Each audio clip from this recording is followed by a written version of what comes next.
ನಮಸ್ಕಾರ ಸ್ನೇಹಿತರೆ ಹಾಗೂ ಪ್ರೀತಿಯ ವಿದ್ಯಾರ್ಥಿಗಳೇ. ದ್ವಿತೀಯ PUC ರಾಜ್ಯಶಾಸ್ತ್ರ ವಿಷಯಕ್ಕೆ ಸಂಬಂಧಪಟ್ಟಂತೆ ನಾವು ಹಿಂದಿನ ಒಂದು ವಿಡಿಯೋದಲ್ಲಿ ದ್ವಿತೀಯ PUC ರಾಜ್ಯಶಾಸ್ತ್ರ ವಿಷಯದ ಮಾದರಿ ಪ್ರಶ್ನೆ ಪತ್ರಿಕೆ 2 ತಿಳ್ಕೊಂಡಿದ್ವಿ. ಈ ಒಂದು ವಿಡಿಯೋದಲ್ಲಿ ಮಾದರಿ ಪ್ರಶ್ನೆ ಪತ್ರಿಕೆ 3 ನೋಡ್ತಾ ಹೋಗೋಣ. ನಾನು ನಿಮ್ಮ ಸ್ನೇಹಿತ ಸ್ವಾಮಿಗೌಡ HK ರಾಜ್ಯಶಾಸ್ತ್ರ ಉಪನ್ಯಾಸಕನಾಗಿ ಕಾರ್ಯವನ್ನು ನಿರ್ವಹಿಸ್ತಾ ಇದ್ದೀನಿ. ಈ ಒಂದು ವಿಡಿಯೋ ನೋಡಿದ ನಂತರದಲ್ಲಿ ಈ ಒಂದು ವಿಡಿಯೋ ನಿಮಗೆ ಇಷ್ಟವಾದರೆ ವಿಡಿಯೋನ ಲೈಕ್ ಮಾಡಿ, ಹಾಗೆ ನಿಮ್ಮ ಸ್ನೇಹಿತರ ಜೊತೆ ಕೂಡ ಇದನ್ನು ಶೇರ್ ಮಾಡ್ಕೊಳ್ಳಿ. ಹಾಗೆ ಈ ಒಂದು ಚಾನಲ್ ನೀವು ಸಬ್ಸ್ಕ್ರೈಬ್ ಮಾಡ್ಕೊಳ್ಳಿಲ್ಲ ಅಂದರೆ ಈ ಒಂದು ಚಾನಲ್ನ ಸಬ್ಸ್ಕ್ರೈಬ್ ಮಾಡ್ಕೊಳ್ಳಿ. ಪಕ್ಕದಲ್ಲಿರುವಂಥ ಬೆಲ್ ಬಟನ್ ಕ್ಲಿಕ್ ಮಾಡೋ ಮೂಲಕ ನೋಟಿಫಿಕೇಷನ್ ಆಲ್ ಅಂತ ಸೆಟ್ ಮಾಡಿಕೊಂಡ್ರೆ ನಾನು ಮುಂದೆ ಮಾಡುವಂಥ ವಿಡಿಯೋಗಳು ನಿಮಗೆ ನೇರವಾಗಿ ಬರಲಿಕ್ಕೆ ಸಾಧ್ಯ ಆಗುತ್ತೆ ಅಂತ ಹೇಳ್ತಾ ನಾವೀಗ ನೇರವಾಗಿ ಪ್ರಶ್ನೆ ಪತ್ರಿಕೆಯನ್ನು ನೋಡೋಣ. ನೋಡಿ, ಈ ಒಂದು ಪ್ರಶ್ನೆ ಪತ್ರಿಕೆಯನ್ನು ಕೂಡ ಕರ್ನಾಟಕ ಶಾಲಾ ಪರೀಕ್ಷೆ ಮತ್ತು ಮೌಲ್ಯ ನಿರ್ಣಯ ಮಂಡಳಿ ಬಿಡುಗಡೆಯನ್ನು ಮಾಡಿದೆ. ಇದು ಈ ಒಂದು ಸೂಚನೆಗಳೇನಿದೆ, ಸಾಮಾನ್ಯವಾಗಿ ಈ ಸೂಚನೆಗಳನ್ನು ನಾನು ಹಿಂದಿನ ಒಂದು ವಿಡಿಯೋಗಳಲ್ಲಿ ತಿಳಿಸಿದ್ದೇನೆ. ಹಾಗಾಗಿ ಸೂಚನೆಗಳನ್ನು ನೀವು ಗಮನಿಸ್ಕೋಬೋದು. ಎಲ್ಲ ಪ್ರಶ್ನೆಗಳಿಗೂ ಉತ್ತರಿಸಬೇಕಾಗತ್ತೆ. ಹಾಗೆ ಬಲಬದಿಯಲ್ಲಿ ಅಂಕಗಳನ್ನು ಸೂಚಿಸಲಾಗಿರುತ್ತೆ. ಪ್ರಶ್ನೆಗಳ ಸಂಖ್ಯೆಯನ್ನು ಸರಿಯಾಗಿ ಬರೆದು ಅದಕ್ಕೆ ಉತ್ತರ ಬರೀಬೇಕಾಗತ್ತೆ. ಹಾಗೆ ಭಾಗ ಎದಲ್ಲಿನ ಪ್ರಶ್ನೆಗಳಿಗೇ ಪ್ರಥಮವಾಗಿ ಬರೆದಂಥ ಉತ್ತರಗಳನ್ನ ಮಾತ್ರ ಪರಿಗಣನೆಯನ್ನು ಮಾಡಲಾಗುತ್ತೆ. ಹಾಗೆ ನಾವು ಭಾಗ 1ಕ್ಕೆ ಇಲ್ಲಿ ಹೋದಂಥ ಸಂದರ್ಭದಲ್ಲಿ ಇಲ್ಲಿ ನಾವು ಗಮನಿಸ್ಬೋದು ಎ ಏನಿದೆ, ಇಲ್ಲಿ ಭಾಗ ಎನ ನಾವು ಗಮನಿಸ್ಬೋದು. ಭಾಗ ಎನಲ್ಲಿ ಇಲ್ಲಿ 4 ರೀತಿಯ ಪ್ರಶ್ನೆಗಳನ್ನು ನೀಡಲಾಗಿರುತ್ತೆ.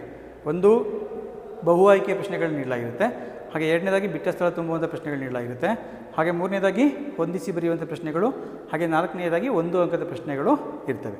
ಇದರಲ್ಲಿ ನಾವು ಮೊದಲನೇ ನೋಡುವಂಥದ್ದು ಭಾಗ ಎನಲ್ಲಿ ಒಂದು ವಿಭಾಗ 1 ಕೆಳಗಿನ ಪ್ರಶ್ನೆಗಳಿಗೆ ಸರಿಯಾದ ಉತ್ತರಗಳನ್ನು ಆಯ್ಕೆ ಮಾಡಿ ಬರೀಬೇಕಾಗುತ್ತೆ. ಇಲ್ಲಿ ಆಯ್ಕೆ ಮಾಡಿ ಬರೀರಿ ಅಂತ ಅಂದಾಗ ಇಲ್ಲೇ ಉತ್ತರಗಳನ್ನ ಕೊಟ್ಟಿರ್ತಾರೆ, ಅಲ್ಲಿ ಸರಿಯಾದಂಥ ಉತ್ತರವನ್ನು ವಿದ್ಯಾರ್ಥಿಗಳು ಆಯ್ಕೆ ಮಾಡಿ ಬರೀಬೇಕಾಗುತ್ತೆ. ನೋಡಿ, ಇಲ್ಲಿ ಗಮನಿಸ್ಕೊಳ್ಳಿ, ಭಾರತದ ಪ್ರಸ್ತುತ ಮುಖ್ಯ ಚುನಾವಣಾ ಆಯುಕ್ತರು ಅಂತ ಪ್ರಶ್ನೆ ಇದೆ. ಇಲ್ಲಿ ಭಾರತದ ಪ್ರಸ್ತುತ ಮುಖ್ಯ ಚುನಾವಣಾ ಆಯುಕ್ತರು ಯಾರು ಅಂತ ನಾವು ನೋಡಿದಂಥ ಸಂದರ್ಭದಲ್ಲಿ ಇಲ್ಲಿ ನಾವು ಗಮನಿಸ್ಬೋದು, ಇಲ್ಲಿ 4 ಆಯ್ಕೆಗಳನ್ನು ನೀಡಲಾಗಿದೆ. ಅಲ್ಲಿ ಸರಿಯಾದಂಥ ಉತ್ತರ ಜ್ಞಾನೇಶ್ ಕುಮಾರ್, ಇದು ಸರಿಯಾದಂಥ ಒಂದು ಉತ್ತರ ಆಗಿರುವಂಥದ್ದನ್ನು ನಾವು ಕಾಣ್ತೇವೆ.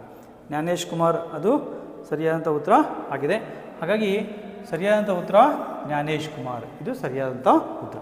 ಹಾಗೆ ನಾವು ಎರಡನೇ ಒಂದು ಪ್ರಶ್ನೆಗೆ ಹೋದಾಗ ಕೆಳಗಿನ ಚಿತ್ರವನ್ನು ಪರಿಗಣಿಸಿ ಮತ್ತು ಮಹಿಳೆಯರಿಗೆ ಶಿಕ್ಷಣವನ್ನು ಪ್ರಾರಂಭಿಸಿದ ಪ್ರಥಮ ಶಿಕ್ಷಕಿಯನ್ನು ಗುರುತಿಸಿ ಅಂತ ಇದೆ. ನೋಡಿ, ಇಲ್ಲಿ ಒಂದು ಚಿತ್ರವನ್ನು ಕೊಡಲಾಗಿದೆ. ಇದು ನಿಮಗೆ ಗೊತ್ತಿದೆ, ಸಾಮಾನ್ಯವಾಗಿ ವಿದ್ಯಾರ್ಥಿಗಳಿಗೆ ಸಾವಿತ್ರಿ ಬಾಪುಲೆಯವರ ಒಂದು ಚಿತ್ರ. ಈ ಸಾವಿತ್ರಿ ಬಾಪುಲೆಯವರ ಒಂದು ಚಿತ್ರ ಏನಿದೆ, ಇದನ್ನು ಸರಿಯಾದ ರೀತಿಯಲ್ಲಿ ಗುರುತಿಸಿ ಅದಕ್ಕೆ ಸಾವಿತ್ರಿ ಬಾಪುಲೆ ಆ ಒಂದು ಉತ್ತರವನ್ನು ವಿದ್ಯಾರ್ಥಿಗಳು ಬರೀಬೇಕಾಗತ್ತೆ. ಈ ಒಂದು ಅಂಶವನ್ನು ತಿಳ್ಕೊಂಡಿರಿ. ಯಾವುದೇ ಪ್ರಶ್ನೆಗಳಿಗೆ ಉತ್ತರಗಳನ್ನ ಬರೀಬೇಕು. ಪ್ರಶ್ನೆ ಸಂಖ್ಯೆಯನ್ನು ಹಾಕಿ ಹಾಗೆ ಬಿ ಆಪ್ಷನ್ ಸಾವಿತ್ರಿ ಬಾಪುಲೆ ಅಂತ ಉತ್ತರವನ್ನು ಬರೀಬೇಕಾಗತ್ತೆ. ಹಾಗೆ ನಾವು ಮುಂದಿನ ಒಂದು ಪ್ರಶ್ನೆಗೆ ಹೋದಾಗ ಇಲ್ಲಿ ಮ್ಯೂಮರ್ ಗಡಾಫಿ ಲಿಬಿಯಾದಲ್ಲಿ 1978ರಲ್ಲಿ ಇದನ್ನು ನಿಷೇಧಿಸಿದರು ಅಂತ ಇದೆ. ಇದಕ್ಕೆ ಸರಿಯಾದಂಥ ಉತ್ತರ ಇಲ್ಲಿ ವ್ಯಾಪಾರ, ರಾಜಕೀಯ ಪಕ್ಷಗಳು, ಸಂವಿಧಾನ ಮತ್ತು ಚಳುವಳಿಗಳು ಅಂತ ಇದೆ. ಇದಕ್ಕೆ ಸರಿಯಾದಂಥ ಉತ್ತರ ಇದು ಬಿ ರಾಜಕೀಯ ಪಕ್ಷಗಳೇನಿದೆ ಅದು ಸರಿಯಾದಂಥ ಉತ್ತರ ಆಗಿದೆ. ಆದರೆ ಇಲ್ಲಿ ನಾವು ಆಯ್ಕೆಗಳನ್ನು ನೀಡಲಾಗಿದೆ, ಕೆಳಗೆ ಒಂದು ಸಂಕೇತಗಳು ನೀಡಲಾಗಿದೆ. ಹಾಗಾಗಿ ಸಂಕೇತ ಎ ಏನಿದೆ ಇದು ಸರಿಯಾದಂಥ ಉತ್ತರ. ಅಂದರೆ ರಾಜಕೀಯ ಪಕ್ಷಗಳನ್ನು ಅಲ್ಲಿ ನಿಷೇಧಿಸ್ತಾರೆ, ಅದನ್ನು ಬರೀಬೇಕಾಗತ್ತೆ. ಹಾಗೆ ಜೊತೆಗೆ ಚುನಾವಣೆಗಳಿಗೂ ಕೂಡ ಅವರು ನಿರ್ಬಂಧಗಳನ್ನ ಹಾಕ್ತಾರೆ, ಅದನ್ನು ಕೂಡ ತಿಳ್ಕೊಂಡಿರಬೇಕು. ಹಾಗೆ ನಾವು ಮುಂದಿನ ಒಂದು ಪ್ರಶ್ನೆಗೆ ಹೋದಾಗ 4ನೇ ಪ್ರಶ್ನೆ, ಅಂತಾರಾಷ್ಟ್ರೀಯ ಎಂಬ ಪದವನ್ನು ಮೊಟ್ಟ ಮೊದಲಿಗೆ ಬಳಸಿದವರು ಅಂತ ಇದೆ. ಅಂತಾರಾಷ್ಟ್ರೀಯ ಎಂಬ ಪದವನ್ನು ಮೊಟ್ಟ ಮೊದಲ ಬಾರಿಗೆ ಬಳಸಿದವರು ಸರಿಯಾದಂಥ ಉತ್ತರ ಜರ್ಮಿ ಬೆಂತಾಮ್, ಇದು ಸರಿಯಾದಂಥ ಉತ್ತರ ಆಗಿದೆ. ವಿದ್ಯಾರ್ಥಿಗಳು ಪ್ರಶ್ನೆ ಸಂಖ್ಯೆ 4 ಬರೀಬೇಕು. ಹಾಗೆ ಬಿ ಜರ್ಮಿ ಬೆಂತಾಮ್ ಅಂತೇಳಿ ಉತ್ತರವನ್ನು ಬರೀಬೇಕಾಗತ್ತೆ. ಹಾಗೆ ನಾವು ಮುಂದಿನ ಒಂದು ಪ್ರಶ್ನೆಗೆ ಹೋದಂಥ ಸಂದರ್ಭದಲ್ಲಿ ಇಲ್ಲಿ ಪ್ರಶ್ನೆ ಸಂಖ್ಯೆ 5 ಗಮನಿಸ್ಬೋದು. ಪ್ರಶ್ನೆ ಸಂಖ್ಯೆ 5 ನೋಡುವಂಥ ಸಂದರ್ಭದಲ್ಲಿ ಇಲ್ಲಿ CHOGMನ ವಿಸ್ತೃತ ರೂಪ ಅಂತಿದೆ. CHOGM ಆ ಒಂದು CHOGMನ ವಿಸ್ತೃತ ರೂಪ ಯಾವುದು ಅಂತಂದಾಗ ಇಲ್ಲಿ 4 ಆಯ್ಕೆಗಳಿದೆ, ಗಮನಿಸ್ಕೊಳ್ಳಿ. ಸರಿಯಾದಂಥ ಉತ್ತರ option B Commonwealth heads of government meeting ಅಂತೇನಿದೆ, ಇದು ಸರಿಯಾದಂಥ ಉತ್ತರ ಆಗಿದೆ, ಅದನ್ನು ಬರೀಬೇಕಾಗತ್ತೆ. ಹಾಗೆ ನಾವು ಮುಂದಿನ ಒಂದು ಪ್ರಶ್ನೆಯನ್ನು ನೋಡುವಂಥ ಸಂದರ್ಭದಲ್ಲಿ ಮುಂದಿನ ಒಂದು ವಿಭಾಗಕ್ಕೆ ನಾವು ಹೋಗಬೇಕಾಗತ್ತೆ. ಇಲ್ಲಿ ಮುಂದಿನ ಒಂದು ವಿಭಾಗದಲ್ಲಿ ನಾವು ಮುಖ್ಯವಾಗಿ ಈಗ ನಾವು ಮುಂದಿನ ಒಂದು ವಿಭಾಗ ಇಲ್ಲಿ ಕೆಳಗಿನ ಪ್ರಶ್ನೆಗಳಿಗೆ ಖಾಲಿ ಬಿಟ್ಟ ಸ್ಥಳ ಭರ್ತಿ ಮಾಡಿ ಅಂತೇಳಿ ಪ್ರಶ್ನೆಗಳನ್ನ ಕೇಳಲಾಗಿದೆ. ನೋಡಿ, ಇಲ್ಲಿ 5 ಪ್ರಶ್ನೆಗಳು ನೀಡಲಾಗಿರುತ್ತೆ. ಜೊತೆಗೆ ಇಲ್ಲಿ 5 ಆಯ್ಕೆಗಳನ್ನು ಕೂಡ ನೀಡಲಾಗಿದೆ. ಆ 5 ಆಯ್ಕೆಗಳಲ್ಲಿ ಸರಿಯಾದಂಥ ಉತ್ತರ ಯಾವುದು ಅಂತೇಳಿ ವಿದ್ಯಾರ್ಥಿಗಳು ಆಯ್ಕೆ ಮಾಡಿ ಅದಕ್ಕೆ ಬರೀಬೇಕಾಗುತ್ತೆ. ನಾವು ಪ್ರಶ್ನೆ ಸಂಖ್ಯೆ 6 ನೋಡಿದಾಗ ಭಾರತ ಚುನಾವಣಾ ಆಯೋಗದ ಆಯುಕ್ತರ ಅಧಿಕಾರಾವಧಿ ಅಂತ ಇದೆ. ಭಾರತ ಚುನಾವಣಾ ಆಯೋಗದ ಆಯುಕ್ತರ ಅಧಿಕಾರಾವಧಿ ಸರಿಯಾದಂಥ ಉತ್ತರ 6 ವರ್ಷಗಳು. 6 ವರ್ಷಗಳು ಅಂತೇಳಿ ವಿದ್ಯಾರ್ಥಿಗಳು ಉತ್ತರವನ್ನು ಬರೀಬೇಕಾಗತ್ತೆ. ಹಾಗೆಯೇ ನಾವು ನೋಡುವಂಥದ್ದು ಮುಂದಿನ ಒಂದು ಪ್ರಶ್ನೆ, ಡ್ಯಾಶ್ ರೈತರ ಮೂಲ ಕಸುಬಾಗಿದೆ ಅಂತಿದೆ.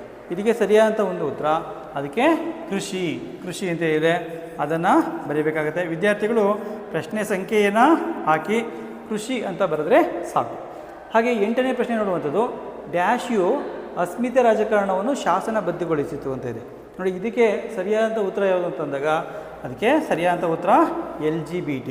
ಅದನ್ನು ಪ್ರಶ್ನೆ ಸಂಖ್ಯೆ ಹಾಕಿ LGBT ಅಂತೇಳಿ ವಿದ್ಯಾರ್ಥಿಗಳು ಬರೀಬೇಕಾಗುತ್ತೆ. ನಿಮಗೆ ಕನ್ನಡದಲ್ಲಿ ಕೊಟ್ಟಿದ್ದರೆ ಕನ್ನಡದಲ್ಲಿ ಬರೀರಿ, ಅಥವಾ ಇಂಗ್ಲೀಷಲ್ಲಿ ಕೊಟ್ಟಿದ್ದರೆ ಇಂಗ್ಲೀಷಲ್ಲಿ ಬರೀರಿ, ಕನ್ನಡದಲ್ಲಿ ಕೊಟ್ಟಿದ್ದರೆ ಕನ್ನಡದಲ್ಲಿ ಅದನ್ನು ಬರೆಯುವಂಥ ಒಂದು ಕೆಲಸವನ್ನು ಮಾಡಬೇಕಾಗುತ್ತೆ. ಹಾಗೆ 9ನೇ ಪ್ರಶ್ನೆ ನೋಡುವಂದಾಗ ಭದ್ರತಾ ಮಂಡಳಿಯ ಕಾಯಂ ಸದಸ್ಯ ರಾಷ್ಟ್ರಗಳ ಸಂಖ್ಯೆ ಇದೆ. ಭದ್ರತಾ ಮಂಡಳಿಯ ಕಾಯಂ ಸದಸ್ಯ ರಾಷ್ಟ್ರಗಳ ಸಂಖ್ಯೆ ಯಾವುದು ಅಂತಾದಾಗ ಸರಿಯಾದಂಥ ಉತ್ತರ 5. ಹಾಗಾಗಿ 5 ಅಂತೇಳಿ ಇದಕ್ಕೆ ಉತ್ತರವನ್ನು ಬರೀಬೇಕಾಗುತ್ತೆ. ಅಮೇರಿಕಾ, ಬ್ರಿಟನ್, ರಷ್ಯಾ, ಚೀನಾ ಮತ್ತು ಫ್ರಾನ್ಸ್, ಈ 5 ರಾಷ್ಟ್ರಗಳಿದೆ. 5 ರಾಷ್ಟ್ರಗಳ ಒಂದು ಸಂಖ್ಯೆಯನ್ನು ಬರೆದ್ರೆ ಸಾಕಿಲ್ಲ. ಹಾಗೆ ನಾವು ಮುಂದಿನ ಪ್ರಶ್ನೆ ನೋಡಿದಾಗ 10 ಪ್ರಶ್ನೆ ಇದೆ. ಇದು ನೋಡಿದಾಗ ಡ್ಯಾಶ್ ರವರು 2013ರ ಇಂದಿರಾ ಗಾಂಧಿ ಶಾಂತಿ ಪ್ರಶಸ್ತಿಯನ್ನು ಪಡೆದರು ಅಂತಿದೆ. ನೋಡಿ, ಇದಕ್ಕೆ ಸರಿಯಾದಂಥ ಉತ್ತರ ಕೊನೆಯ ಆಯ್ಕೆ ಉಳಿದಿರುವಂಥದ್ದು. ಹಾಗಾಗಿ ತುಂಬ ಸುಲಭವಾಗಿ ಗುರುತಿಸಿ ಬರೀಬೋದು, ಆಂಜೆಲಾ ಮಾರ್ಕೆಲ್. ಆ ಒಂದು ಉತ್ತರವನ್ನು ವಿದ್ಯಾರ್ಥಿಗಳು ಬರೀಬೇಕಾಗತ್ತೆ. ಆಂಜೆಲಾ ಮಾರ್ಕೆಲ್ ಇವರು ಜರ್ಮನಿಯ ಚಾನ್ಸಲರ್ ಆಗಿದ್ದಂಥವರು. ಆ ಒಂದು ಅವರು 2013ರಲ್ಲಿ ಇಂದಿರಾ ಗಾಂಧಿ ಶಾಂತಿ ಪ್ರಶಸ್ತಿಯನ್ನು ಪಡ್ಕೊಂಡಿದ್ದಾರೆ. ಆ ಉತ್ತರವನ್ನು ಬರೀಬೇಕಾಗುತ್ತೆ. ಈ ಒಂದು ವಿಭಾಗವನ್ನು ನೋಡಿದಾಗ ಹೊಂದಿಸಿ ಬರೆಯುವಂಥ ಪ್ರಶ್ನೆಗಳು ಇರ್ತವೆ. ಹೊಂದಿಸಿ ಬರೆಯುವಂಥ ಒಂದು ಪ್ರಶ್ನೆಗಳೇನಿದೆ, ಪ್ರಶ್ನೆ ಸಂಖ್ಯೆ 11ರಲ್ಲಿ ಪ್ರಶ್ನೆಗಳನ್ನ ನೀಡಲಾಗಿರುತ್ತೆ. ಇಲ್ಲಿ ಭಾಗ ಈ ಕಡೆ ಇರುವಂಥ ಒಂದು ಅಂಶಗಳಿಗೆ ಇಲ್ಲಿರುವಂಥ ಅಂಶಗಳನ್ನ ಸರಿಯಾಗಿ ಹೊಂದಿಸಿ ಬರೀಬೇಕಾಗತ್ತೆ. ನಾನು ನಿಮಗೆ ಪ್ರಶ್ನೆಗಳಿಗೆ ಉತ್ತರಗಳನ್ನ ಸರಿಯಾಗಿ ತೋರಿಸ್ತೇನೆ, ನೀವು ಉತ್ತರಗಳನ್ನ ಪರೀಕ್ಷೆಯಲ್ಲಿ ಬರೀಬೇಕಾಗುತ್ತೆ. ಅದನ್ನು ಅಂಶ ತಿಳ್ಕೊಂಡಿರಿ. ಮೊದಲನೇ ಅಂಶ ಎ ಏನಿದೆ, ಇದಕ್ಕೆ ಬಾಂಬೆ ವಿಭಜನೆ, ಇದಕ್ಕೆ ಸರಿಯಾದಂಥ ಒಂದು ಹೊಂದಿಕೆ ಆಗುವಂಥದ್ದು 1960. ಹಾಗೆ ನಾವು CAT, ಇದಕ್ಕೆ ಸೆಂಟ್ರಲ್ ಅಡ್ಮಿನಿಸ್ಟ್ರೇಟಿವ್ ಟ್ರಿಬ್ಯುನಲ್ ಅಂತ ನಾವು ಕರಿತೇವೆ. ಕನ್ನಡದಲ್ಲಿ ಕೇಂದ್ರೀಯ ಆಡಳಿತಾತ್ಮಕ ನ್ಯಾಯಮಂಡಳಿ ಅನ್ನೋದು ಸರಿಯಾದಂಥ ಉತ್ತರ ಆಗಿದೆ. ಅದನ್ನು ಹೊಂದಿಸಿ ಬರೀಬೇಕಾಗಿದೆ.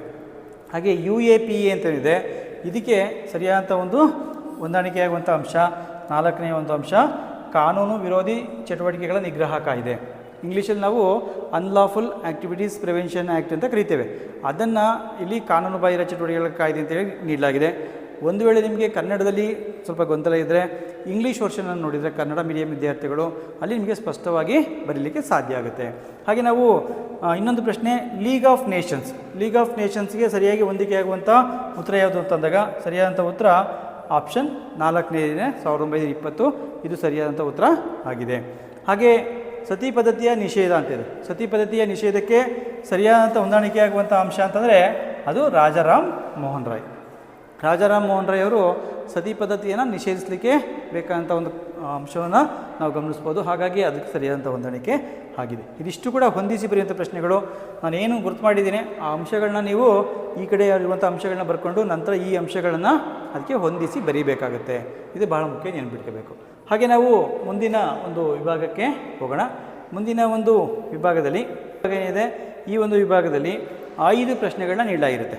ಏನು, ಕೆಳಗಿನ ಪ್ರಶ್ನೆಗಳಿಗೆ ಒಂದೊಂದು ವಾಕ್ಯದಲ್ಲಿ ಉತ್ತರಿಸಿ ಅಂತ ಪ್ರಶ್ನೆಗಳನ್ನ ನೀಡಲಾಗಿರುತ್ತೆ. ಅದನ್ನ 12ನೇ ಪ್ರಶ್ನೆ ನೋಡುವಂಥದ್ದು, ಯಾವ ರಾಜ್ಯವನ್ನು 2014ರಲ್ಲಿ ವಿಭಜಿಸಲಾಯಿತು? ನೋಡಿ, ಇಲ್ಲಿ ವಿಭಜಿಸಲಾಯಿತು ಅಂತ ಅಂದಾಗ ನಾವು ಅದಕ್ಕೆ ಸರಿಯಾದಂಥ ಉತ್ತರ ಏನಿದೆ ಅದು ಉತ್ತರ ಬರೆದಾಗ ಅದಕ್ಕೆ ಆಂಧ್ರ ಪ್ರದೇಶ ಅಂಥೇಳಿ ಉತ್ತರವನ್ನು ಬರೀಬೇಕಾಗತ್ತೆ. ನೋಡಿ, 2014ರಲ್ಲಿ ಆಂಧ್ರ ಪ್ರದೇಶ ಒಂದು ರಾಜ್ಯವನ್ನು ವಿಭಜನೆ ಮಾಡಿ ಹೊಸದಾಗಿ ತೆಲಂಗಾಣ ರಾಜ್ಯವನ್ನು ರಚನೆ ಮಾಡ್ತಾರೆ. ಆದರೆ ವಿಭಜನೆ ಆಗಿದ್ದಂಥ ರಾಜ್ಯ ಯಾವುದು ಅಂತಂದಾಗ ಆಂಧ್ರ ಪ್ರದೇಶ ಸರಿಯಾದಂಥ ಉತ್ತರ ಆಗಿದೆ. ಹಾಗೆ 13ನೇ ಪ್ರಶ್ನೆ, ಅಪ್ಪಿಕೋ ಚಳುವಳಿ ಎಲ್ಲಿ ಪ್ರಾರಂಭವಾಯಿತು ಅಂತಿದೆ. ಇದಕ್ಕೆ ಸರಿಯಾದಂಥ ಒಂದು ಉತ್ತರ ನಾವು ನೋಡಿದಾಗ ಕರ್ನಾಟಕದ ಮಲೆನಾಡು ಪ್ರದೇಶದ ಉತ್ತರ ಕನ್ನಡ ಜಿಲ್ಲೆಯ ಸಿರಸಿ ಸಿದ್ದಾಪುರ ಭಾಗದಲ್ಲಿ. ನೀವು ಬೇಕಾದ್ರೆ ಮಲೆನಾಡು ಪ್ರದೇಶದ ಭಾಗದಲ್ಲಿ ಅಂತ ಬರೆದರೂ ಬರೀಬೋದು, ಅಥವಾ ಉತ್ತರ ಕನ್ನಡ ಜಿಲ್ಲೆಯ ಶಿರಸಿ ಸಿದ್ದಾಪುರ ಅಂತ ಕೂಡ ಬರೀಬೋದು. ಉತ್ತರ ಕನ್ನಡ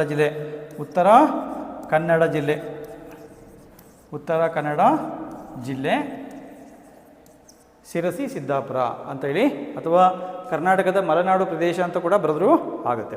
ಹಾಗೆ ನಾವು ಪಂಚಮರು ಎಂದರೆ ಯಾರು ಅಂತ ಇದೆ. ಪಂಚಮರು ಅಂದರೆ ಯಾರು ಅಂತ ಬಂದಾಗ ನಾವು ಇದಕ್ಕೆ ಸರಿಯಾದಂಥ ಉತ್ತರ, ಪ್ರಾಚೀನ ಒಂದು ಕಾಲದ 4 ಸಾಮಾಜಿಕ ವರ್ಗಗಳಿದ್ವು, ಬ್ರಾಹ್ಮಣ, ಕ್ಷತ್ರಿಯ, ವೈಶ್ಯ, ಶೂದ್ರ. ಈ ವರ್ಗಗಳನ್ನು ಬಿಟ್ಟು ಉಳಿದಂಥ ಒಂದು 5ನೇ ಒಂದು ವರ್ಗವನ್ನು ಪಂಚಮರು ಎಂದು ಕರೆಯುತ್ತೇವೆ ಅಂತೇಳಿ ಬರೀಬೇಕಾಗುತ್ತೆ. ಹಾಗೆ ನಾವು ಮುಂದಿನ ಪ್ರಶ್ನೆಗೆ ಹೋದಾಗ ವರ್ಣಭೇದ ನೀತಿ ಎಂದರೇನು? ವರ್ಣಭೇದ ನೀತಿ ಎಂದರೇನು? ಬಣ್ಣದ ಆಧಾರದಲ್ಲಿ ಕರಿಯ ಮತ್ತು ಬಿಳಿಯ ಎಂದು ತಾರತಮ್ಯ ಮಾಡುವುದನ್ನೇ ವರ್ಣಭೇದ ನೀತಿ ಎಂದು ಕರೆಯುತ್ತೇವೆ. ತುಂಬ ಸುಲಭವಾಗಿ ಉತ್ತರವನ್ನು ಬರೀಬೋದು. ಹಾಗೆ 16ನೇ ಪ್ರಶ್ನೆ, ಅಲಿಪ್ತ ಚಳವಳಿಯ ಒಬ್ಬ ಸ್ಥಾಪಕರನ್ನು ಹೆಸರಿಸಿ ಅಂತಿದೆ. ಅಲಿಪ್ತ ಚಳವಳಿಯ ಸ್ಥಾಪಕರು ಅಂತ ಅಂದಾಗ ಭಾರತದ ಜವಾಹರ್ಲಾಲ್ ನೆಹರು, ಇಂಡೋನೇಷಿಯಾದ ಸುಕಾರ್ನೋ, ಹಾಗೆ ಯುಗೋಸ್ಲೋವಿಯಾದ ಮಾರ್ಷಲ್ ಟಿಟೋ, ಹಾಗೆ ಈಜಿಪ್ಟ್ ದೇಶದ ಗಮಲ್ ಅಬ್ದುಲ್ ನಾಸಿರ್, ಹಾಗೆ ಗಾನಾ ದೇಶದ ಕ್ವಾಮೆ ಕ್ರುಮಾ. ಇವ್ರ ಹೆಸರುಗಳನ್ನು ಬರೀಬೋದು. ತುಂಬ ಸುಲಭವಾಗಿ ಒಬ್ಬರ ಹೆಸರನ್ನು ಬರೀಬೇಕು. ನೀವು ಭಾರತದ ಜವಾಹರ್ಲಾಲ್ ನೆಹರು ಅಂತ ಬರೆದ್ರೆ ಸಾಕು, ಅಥವಾ ಜವಾಹರ್ಲಾಲ್ ನೆಹರು ಅಂತ ಬರೆದ್ರೂ ಕೂಡ ಸಾಕಾಗುತ್ತೆ. ಇದಿಷ್ಟು ಕೂಡ 1 ಅಂಕದ ಪ್ರಶ್ನೆಗಳು. ಹಾಗೆ ನಾವು ಮುಂದಿನ ಒಂದು ವಿಭಾಗಕ್ಕೆ ಹೋಗೋಣ. ಇಲ್ಲಿ ನಾವು 2 ಅಂಕದ ಪ್ರಶ್ನೆಗಳನ್ನ ಗಮನಿಸಬೇಕಾಗುತ್ತೆ. ಇಲ್ಲಿ 2 ಅಂಕದ ಪ್ರಶ್ನೆಗಳನ್ನ ನಾವು ಕಾಣ್ತೇವೆ ನೋಡಿ. ಈ ಕೆಳಗಿನ ಯಾವುದಾದ್ರೂ 5 ಪ್ರಶ್ನೆಗಳಿಗೆ ಮಾತ್ರ ಉತ್ತರ ಬರೀಬೇಕು. 8 ಪ್ರಶ್ನೆಗಳನ್ನ ಕೊಟ್ಟಿರ್ತಾರೆ, 5 ಪ್ರಶ್ನೆಗಳಿಗೆ ಮಾತ್ರ ಉತ್ತರವನ್ನು ಬರೀಬೇಕಾಗುತ್ತೆ. ಪ್ರತಿಯೊಂದಕ್ಕೂ 2-3 ವಾಕ್ಯಗಳಲ್ಲಿ ಉತ್ತರಿಸಿ ಅಂತೇಳಿ ನೀಡಲಾಗಿದೆ. ಇಲ್ಲಿ ಈ ಪ್ರಶ್ನೆಗಳಿಗೆ 2-3 ವಾಕ್ಯಗಳಲ್ಲಿ ಉತ್ತರವನ್ನು ಬರೀಬೇಕಾಗುತ್ತೆ. ಹಾಗಾಗಿ ಗಮನಿಸ್ಕೊಳ್ಳಿ. ನೋಡಿ, ಇಲ್ಲಿ ಮೊದಲನೇ ಒಂದು ಪ್ರಶ್ನೆ, ಉಪಚುನಾವಣೆ ಎಂದರೇನು ಅಂತ ಇದೆ. ಉಪಚುನಾವಣೆ ಎಂದರೇನು? ಶಾಸನಸಭೆಗೆ ಆಯ್ಕೆಯಾದಂಥ ಸದಸ್ಯ ಯಾವುದೇ ಕಾರಣದಿಂದ ಮರಣ, ರಾಜೀನಾಮೆ ಅಥವಾ ಇತರ ಯಾವುದೇ ಕಾರಣದಿಂದ ಆ ಒಂದು ಸ್ಥಾನ ತೆರವಾದಾಗ ಆ ಒಂದು ಸ್ಥಾನಕ್ಕೆ ಸಂಬಂಧಿಸಿದಂತೆ 6 ತಿಂಗಳ ಒಳಗೆ ನಡೆಯುವಂಥ ಚುನಾವಣೆಯನ್ನು ಉಪಚುನಾವಣೆ ಎನ್ನುತ್ತೇವೆ ಅಂತ ಉತ್ತರವನ್ನು ಬರೀಬೇಕಾಗುತ್ತೆ. ಹಾಗೆ ನಾವು ಕಲ್ಯಾಣ ರಾಜ್ಯದ ಪರಿಕಲ್ಪನೆಯು ಆಡಳಿತದ ವ್ಯಾಪ್ತಿಯನ್ನು ಹೆಚ್ಚಿಸಿದೆ, ಇದನ್ನು ಪರಾಮರ್ಶಿಸಿ.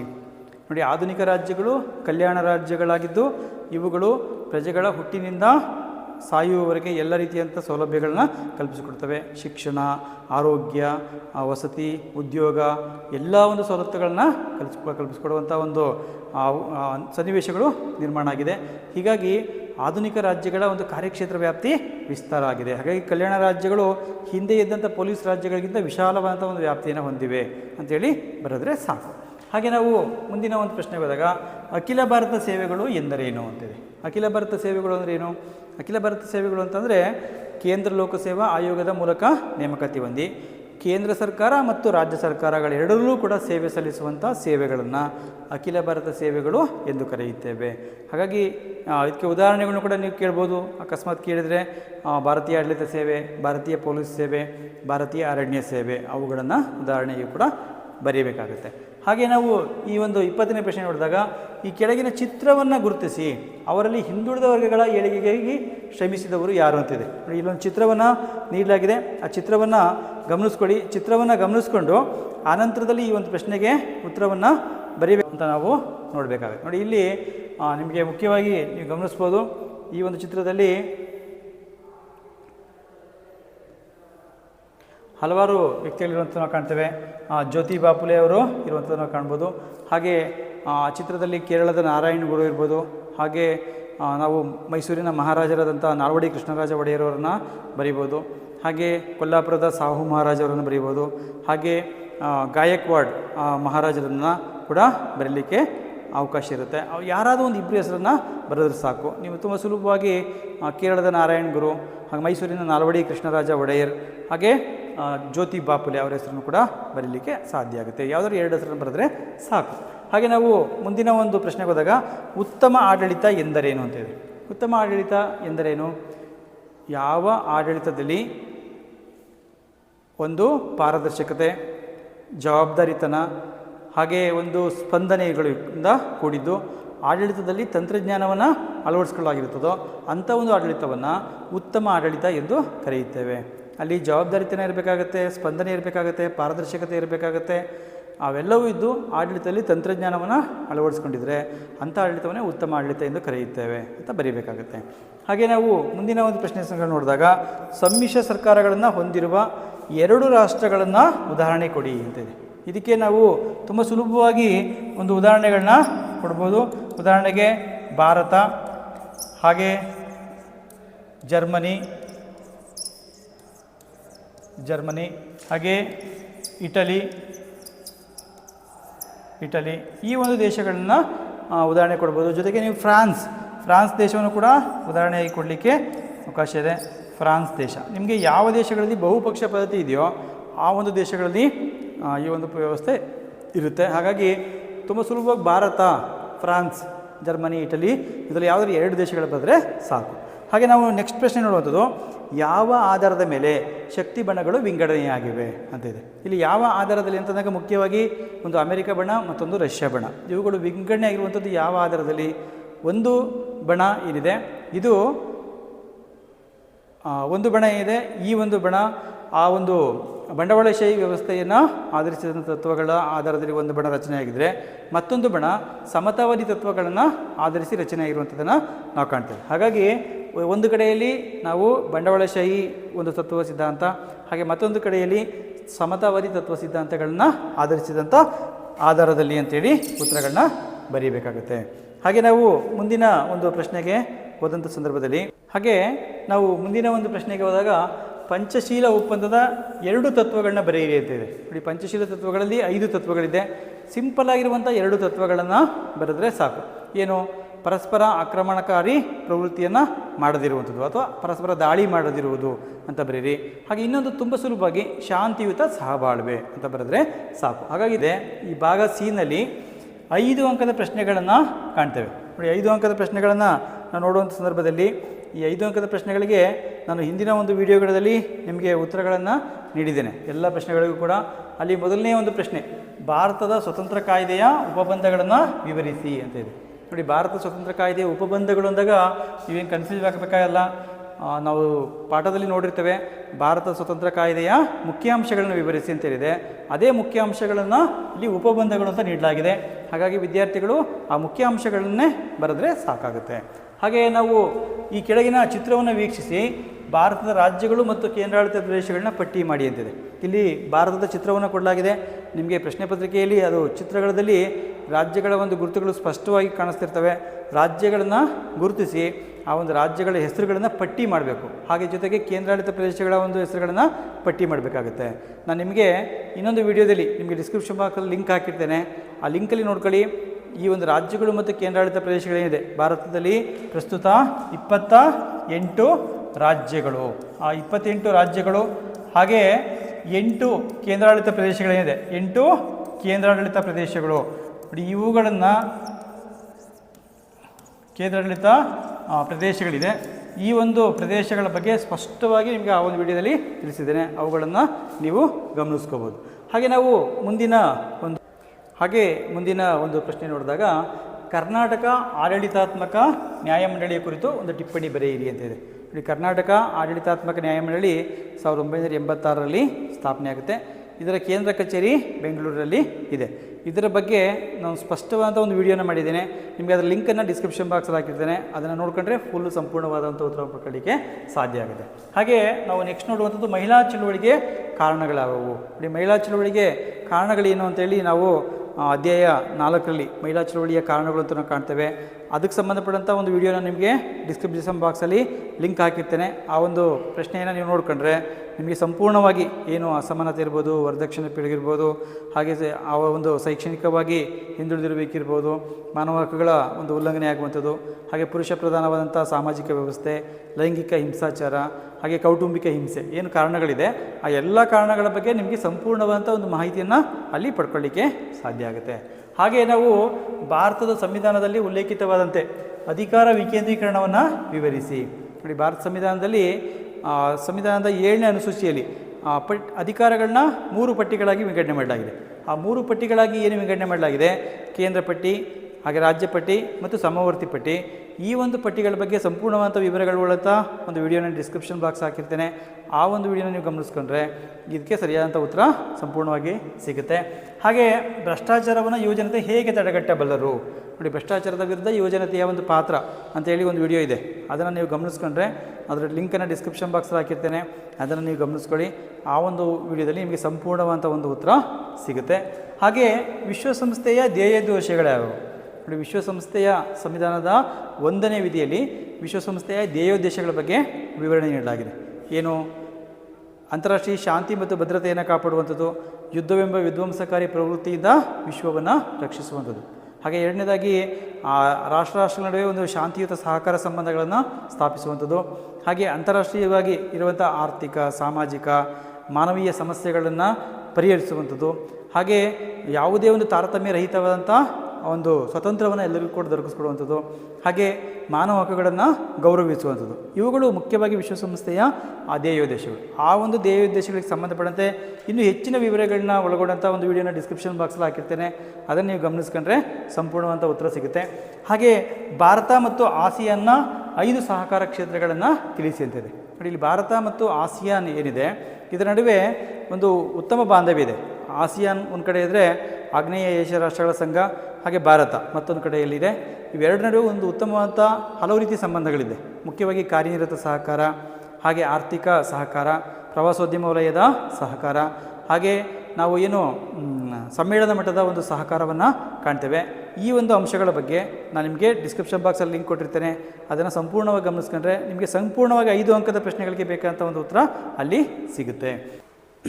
ಹಾಗೆ ನಾವು ಕೊನೆಯ ಒಂದು ಭಾಗಕ್ಕೆ ಬಂದ್ವಿ. ಈಗ ಭಾಗ ಡಿ. ಈ ಒಂದು ಭಾಗ ಡಿನಲ್ಲಿ 10 ಅಂಕದ ಪ್ರಶ್ನೆಗಳನ್ನು ನಾವು ಕಾಣ್ತೇವೆ. ಇಲ್ಲಿ 10 ಅಂಕದ 4 ಪ್ರಶ್ನೆಗಳನ್ನ ನೀಡಲಾಗಿರುತ್ತೆ. ಆ 4 ಪ್ರಶ್ನೆಗಳಲ್ಲಿ ಯಾವುದಾದರೂ 2 ಪ್ರಶ್ನೆಗಳಿಗೆ ಪ್ರತಿಯೊಂದಕ್ಕೂ 30-40 ವಾಕ್ಯಗಳಲ್ಲಿ ಉತ್ತರವನ್ನು ಬರೀಬೇಕಾಗತ್ತೆ. ಇಲ್ಲಿ ನೀವು ಯಾವ ಒಂದು ಪ್ರಶ್ನೆಗಳಿಗೆ ಸುಲಭವಾಗಿ ಬರೀಬಹುದೋ ಅಂಥ ಪ್ರಶ್ನೆಗಳನ್ನ ಆಯ್ಕೆ ಮಾಡ್ಕೊಳ್ಳಿ. ಹಾಗೆ ಪ್ರತಿ ಪ್ರಶ್ನೆಗೂ ಕೂಡ ನೀವು ಬರೆಯುವಂಥ ಸಂದರ್ಭದಲ್ಲಿ ಒಂದು ಪೀಠಿಕೆಯನ್ನು ಬರೀಬೇಕಾಗತ್ತೆ. ಪ್ರತಿ ಪ್ರಶ್ನೆಗೆ ಉತ್ತರವನ್ನು ಬರೀಬೇಕಾದ ಸಂದರ್ಭದಲ್ಲಿ ಪೀಠಿಕೆಯನ್ನು ಬರೀಬೇಕಾಗತ್ತೆ. ಹಾಗೆ ನಂತರದಲ್ಲಿ ಆ ಒಂದು ವಿವರಣೆಯನ್ನು ಬರೀಬೇಕಾಗತ್ತೆ. ವಿವರಣೆಯನ್ನು ಆ ಒಂದು ಎಲ್ಲ ಅಂಶಗಳನ್ನ ಒಳಗೊಂಡಂಥ ಒಂದು ವಿವರಣೆಯನ್ನು ಬರೀಬೇಕಾಗತ್ತೆ. ಹಾಗೆ ಒಂದು ಉಪಸಂಹಾರವನ್ನು ಬರೀಬೇಕಾಗತ್ತೆ. ಉಪಸಂಹಾರ, ಇಷ್ಟು ಅಂಶಗಳು ನಿಮ್ಮ ಇದರಲ್ಲಿ ಉತ್ತರದಲ್ಲಿ ಇರಬೇಕಾಗತ್ತೆ. ಮೊದಲು ಪೀಠಿಕೆ ಬರೀಬೇಕು, ಆನಂತರ ಅಲ್ಲಿ ಅಂಶಗಳಿದ್ದರೆ ಆ ಅಂಶಗಳನ್ನು ವಿವರಿಸಬೇಕಾಗತ್ತೆ, ಸಂಕ್ಷಿಪ್ತವಾಗಿ ವಿವರಿಸಿ. ಹಾಗೆ ಕೊನೆಗೆ ಒಂದು ಉಪಸಂಹಾರವನ್ನು ಬರೀಬೇಕು. ಈ ಒಂದು ಅಂಶವನ್ನು ಗಮನ ಇಟ್ಕೊಳ್ಳಿ. 10ಕ್ಕೆ 10 ಅಂಕಗಳನ್ನ ತೆಗೆದುಕೊಳ್ಳಿಕ್ಕೆ ಸಾಧ್ಯ ಆಗುತ್ತೆ. ನೋಡಿ, ಇಲ್ಲಿ ತುಂಬ ಸುಲಭವಾಗಿ ನಾವು ನೋಡ್ಬೋದು. ರಾಜಕೀಯ ಪಕ್ಷಗಳ ಕಾರ್ಯಗಳನ್ನು ವಿವರಿಸಿ. ಇದಕ್ಕೂ ಕೂಡ ಅಷ್ಟೇ ಡಿಸ್ಕ್ರಿಪ್ಷನ್ ಬಾಕ್ಸಲ್ಲಿ ಲಿಂಕ್ ಕೊಟ್ಟಿರ್ತೇನೆ. ನಿಮಗೆ ಏನು ಭಾರತ ರಾಜಕೀಯ ಪಕ್ಷಗಳ ಕಾರ್ಯಗಳು ಅಂತ ಇದೆ, ಚುನಾವಣಾ ಪ್ರಣಾಳಿಕೆಯನ್ನು ಸಿದ್ಧಪಡಿಸುವುದು, ಅಭ್ಯರ್ಥಿಗಳ ಆಯ್ಕೆ, ರಾಜಕೀಯ ಶಿಕ್ಷಣ ಮತ್ತು ಅರಿವು, ಹಾಗೆ ಚುನಾವಣೆಯಲ್ಲಿ ಸ್ಪರ್ಧಿಸುವಂಥದ್ದು, ಆಡಳಿತ ಪಕ್ಷವಾಗಿ ಕಾರ್ಯನಿರ್ವಹಿಸುವಂಥದ್ದು, ವಿರೋಧ ಪಕ್ಷವಾಗಿ ಕಾರ್ಯನಿರ್ವಹಿಸುವಂಥದ್ದು, ಸಾರ್ವಜನಿಕ ಒಂದು ಹಿತಾಸಕ್ತಿ ರಕ್ಷಣೆ, ರಾಷ್ಟ್ರೀಯ ಹಿತಾಸಕ್ತಿ ರಕ್ಷಣೆ, ಸಾರ್ವಜನಿಕ ಅಭಿಪ್ರಾಯವನ್ನು ರೂಪಿಸುವಂಥದ್ದು, ಹಾಗೆ ಪ್ರಜೆಗಳು ಮತ್ತು ಸರ್ಕಾರದ ನಡುವೆ ಸಂಪರ್ಕ ಸೇತುವೆಯಾಗಿ ಕಾರ್ಯನಿರ್ವಹಿಸುವಂಥದ್ದು. ಈ ಎಲ್ಲ ಕಾರ್ಯಗಳ ಬಗ್ಗೆ ವಿವರಣಾತ್ಮಕ ವಿಡಿಯೋ ಇದೆ, ಅದನ್ನು ಗಮನಿಸ್ಕೊಳ್ಳಿ. ಡಿಸ್ಕ್ರಿಪ್ಷನ್ ಬಾಕ್ಸಲ್ಲಿ ಲಿಂಕ್ ಕೊಟ್ಟಿರ್ತೇನೆ. ಹಾಗೆ ಭಾರತದ ಪ್ರಜಾಪ್ರಭುತ್ವಕ್ಕೆ ಭಯೋತ್ಪಾದನೆ ಒಂದು ಗಂಡಾಂತರವಾಗಿದೆ, ವಿಶ್ಲೇಷಿಸಿ. ಇದಕ್ಕೂ ಕೂಡ ನಿಮಗೆ ಡಿಸ್ಕ್ರಿಪ್ಷನ್ ಬಾಕ್ಸಲ್ಲಿ ಲಿಂಕ್ ಕೊಟ್ಟಿರ್ತೇನೆ. ಆ ಒಂದು ಸಂಪೂರ್ಣವಾದ ಉತ್ತರ ನಿಮಗೆ ಅಲ್ಲಿ ಸಿಗಲಿಕ್ಕೆ ಸಾಧ್ಯ ಆಗುತ್ತೆ. ಹಾಗೆ ಜಾಗತೀಕರಣದ ಅರ್ಥ, ಮಹತ್ವ ಮತ್ತು ರಾಜಕೀಯ ಪರಿಣಾಮಗಳು, ಇದಕ್ಕೆ ಸಂಬಂಧಪಟ್ಟಂತೆ ಪ್ರತ್ಯೇಕವಾದಂಥ ಒಂದು ವಿಡಿಯೋ ಇದೆ. ಆ ವಿಡಿಯೋನ ಡಿಸ್ಕ್ರಿಪ್ಷನ್ ಬಾಕ್ಸಲ್ಲಿ ಲಿಂಕ್ ಕೊಟ್ಟಿರ್ತೇನೆ, ನೀವು ಅದನ್ನು ಪಡ್ಕೋಬೋದು. ಹಾಗೆ ಭಾರತ ಮತ್ತು ಸೋವಿಯತ್ ರಷ್ಯಾ ದೇಶಗಳ ನಡುವಿನ ಸಂಬಂಧಗಳನ್ನ ವಿವರಿಸಿ. ಇದಕ್ಕೂ ಕೂಡ ಡಿಸ್ಕ್ರಿಪ್ಷನ್ ಬಾಕ್ಸಲ್ಲಿ ನಿಮಗೆ ಲಿಂಕ್ ಕೊಟ್ಟಿರ್ತೇನೆ. ಆ ಒಂದು ಅಂಶವನ್ನು ಗಮನಿಸ್ಕೊಂಡ್ರೆ ನಿಮಗೆ ಸಂಪೂರ್ಣವಾದಂಥ ಒಂದು ಉತ್ತರ ಸಿಗಲಿಕ್ಕೆ ಸಾಧ್ಯ ಆಗುತ್ತೆ ಅಂತ ಹೇಳ್ತಾ, ನೋಡಿ, ಇಷ್ಟು ಏನು ದೃಷ್ಟಿ ಚೆನ್ನಾಗಿರುವಂಥ ವಿದ್ಯಾರ್ಥಿಗಳು ಇಷ್ಟು ಬರೆದು ಮಾತ್ರ ಬರೆಯಬೇಕಾಗತ್ತೆ. ಇಲ್ಲಿ ಕೆಳಗಡೆ ಇರುವಂಥ ಒಂದು ಪ್ರಶ್ನೆಗಳೇನಿದೆ, ಕೊನೆಯ ಒಂದು ಭಾಗ ಏನಿದೆ, ಈ ಒಂದು ಭಾಗದಲ್ಲಿ ಕೊನೆಯ ಒಂದು ಭಾಗದಲ್ಲಿ ದೃಷ್ಟಿ ವಿಕಲಚೇತನ ವಿದ್ಯಾರ್ಥಿಗಳಿಗೆ ಅಂತ ಪ್ರಶ್ನೆಗಳನ್ನು ನೀಡಲಾಗಿರುತ್ತೆ. ನೋಡಿ, ದೃಷ್ಟಿ ವಿಕಲಚೇತನ ವಿದ್ಯಾರ್ಥಿಗಳು ಕೂಡ ಏನು ಈ ಪ್ರಶ್ನೆಗಳನ್ನ ಚಿತ್ರ ಕೊಟ್ಟು ಕೇಳಿರ್ತಾರೋ ಅದೇ ಪ್ರಶ್ನೆಗಳನ್ನು ಚಿತ್ರರಹಿತವಾಗಿ ಕೇಳಲಾಗಿರುತ್ತೆ. ಆ ಒಂದು ವಿದ್ಯಾರ್ಥಿಗಳು ಕೂಡ ಇದೇ ಪ್ರಶ್ನೆಗಳಿಗೆ ಉತ್ತರ ಬರೀಬೇಕಾಗತ್ತೆ. ಭಾರತದ ಪ್ರಥಮ ಮಹಿಳಾ ಶಿಕ್ಷಕಿ ಯಾರು ಅಂದಾಗ ಸಾವಿತ್ರಿ ಬಾಪುಲೆ. ಹಿಂದೆ ಉತ್ತರನ ಹೇಳಿದ್ದೀನಿ ನಾನು ನಿಮಗೆ. ಹಾಗೆ ಹಿಂದುಳಿದ ವರ್ಗಗಳ ಏಳಿಗೆಗಾಗಿ ಶ್ರಮಿಸಿದವರು, ಅದಕ್ಕೆ ಕೂಡ ಉತ್ತರ ಹೇಳಿದ್ದೀನಿ. ಮೈಸೂರಿನ ಮಹಾರಾಜರಾದಂಥ ನಾಲ್ವಡಿ ಕೃಷ್ಣರಾಜ ಒಡೆಯರು, ಹಾಗೆ ಜ್ಯೋತಿ ಬಾಪುಲೆ ಅವರು ಇರ್ಬೋದು, ಹಾಗೆ ಕೇರಳದ ನಾರಾಯಣ ಗುರು ಅವರು, ಇವರ ಹೆಸರುಗಳನ್ನ ಬರೆದ್ರೆ ಸಾಕು. ಹಾಗೆ ಭಾರತದ ರಾಜ್ಯಗಳು ಮತ್ತು ಕೇಂದ್ರಾಡಳಿತ ಪ್ರದೇಶಗಳನ್ನ ಪಟ್ಟಿ ಮಾಡಿ ಅಂತಿದೆ.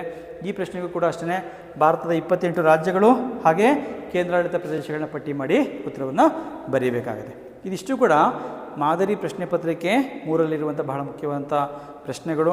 ಇದನ್ನು ಗಮನಿಸ್ಕೊಂಡ್ರೆ ಹಾಗೆ ಹಿಂದಿನ 2 ಪ್ರಶ್ನೆ ಪತ್ರಿಕೆಗಳನ್ನು ಗಮನಿಸ್ಕೊಂಡ್ರೆ ನಿಮಗೆ 40% 50% ಪ್ರಶ್ನೆಗಳು ಇದರಲ್ಲೇ ಬರ್ತವೆ. ಹಾಗಾಗಿ ಈ ಒಂದು ವಿಡಿಯೋನ ಸಂಪೂರ್ಣವಾಗಿ ನೀವು ನೋಡೋದ್ರ ಮೂಲಕ ಈ ಒಂದು ವಿಡಿಯೋದಿಂದ ಹೆಚ್ಚಿನ ಒಂದು ಉಪಯೋಗವನ್ನು ಪಡ್ಕೊಳ್ಳಿ. ಹಾಗೆ ಈ ಒಂದು ವಿಡಿಯೋ ನಿಮಗೆ ಇಷ್ಟವಾಗಿದ್ದರೆ ಈ ವಿಡಿಯೋನ ಲೈಕ್ ಮಾಡಿ, ಹಾಗೆ ನಿಮ್ಮ ಸ್ನೇಹಿತರ ಜೊತೆ ಕೂಡ ಇದನ್ನು ಶೇರ್ ಮಾಡ್ಕೊಳ್ಳಿ. ಹಾಗೆ ಈ ಒಂದು ಚಾನಲ್ ನೀವು ಸಬ್ಸ್ಕ್ರೈಬ್ ಮಾಡ್ಕೊಂಡಿಲ್ಲ ಅಂತಂದರೆ ಈ ಒಂದು ಚಾನಲ್ನ ಸಬ್ಸ್ಕ್ರೈಬ್ ಮಾಡ್ಕೊಳ್ಳಿ.